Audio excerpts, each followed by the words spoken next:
give the floor to the representative of Pakistan. Thank you, Chair.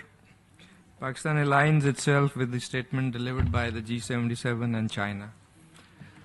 As we mark the 30th anniversary of the World Summit for Social Development, it must be a matter of common concern that the core commitments of the Copenhagen Declaration remain largely unfulfilled. The Secretary General's report presents a stark reality that in 2024 the number of extremely poor was estimated at 692 million globally, and that around 65% of the world population lives in countries where income inequality is growing.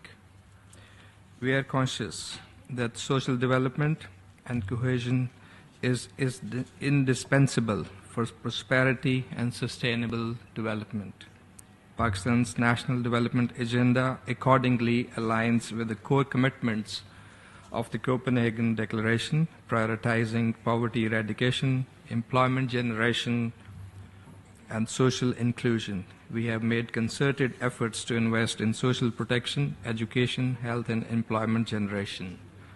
For promoting social inclusion and development, we have introduced programs such as Benazir Income Support Program, Prime Minister's Youth Program, microfinancing schemes, universal health coverage programs, and e-governance initiatives for public service delivery, among others. Mr. Chair, as developing countries struggle to implement the 2030 Agenda, we find ourselves in a paradox.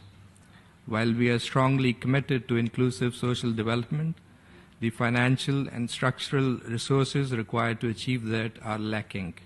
The second World Summit for Social Development in Doha later this year must serve as a turning point. It must move beyond aspirations and deliver tangible outcomes to bridge the growing social divide. The summit must focus on the following objectives. First, universal social protection systems should be recognized as a sine qua non for achieving social cohesion and development. The summit must call for adequate financing to provide social protection for 48% of the developing countries' population that remains without social protection coverage. Ensuring access to quality education, universal health coverage, and social safety nets will also contribute to poverty eradication.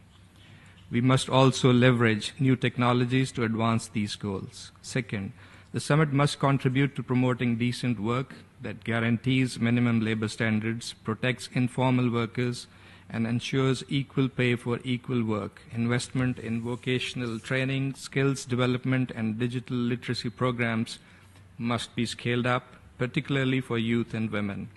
Third, promote transparent and accountable governance, and in that regard, prioritize combating corruption, improved public service delivery through the use of accountability mechanisms, and reform of tax policies to stimulate people-centered social development. Fourth, it should put financial justice front and center.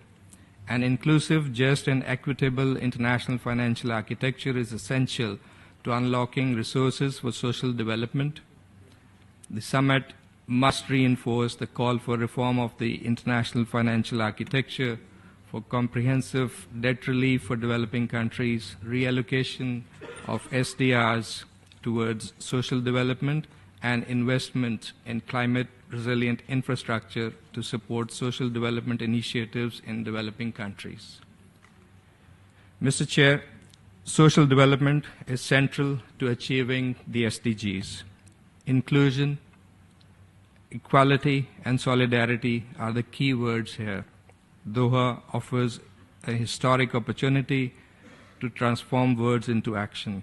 This Commission serves as a stepping stone. Let us work together for a concise and action-oriented outcome in Doha that would put us back on track to realize the Copenhagen commitments on social development. I thank you.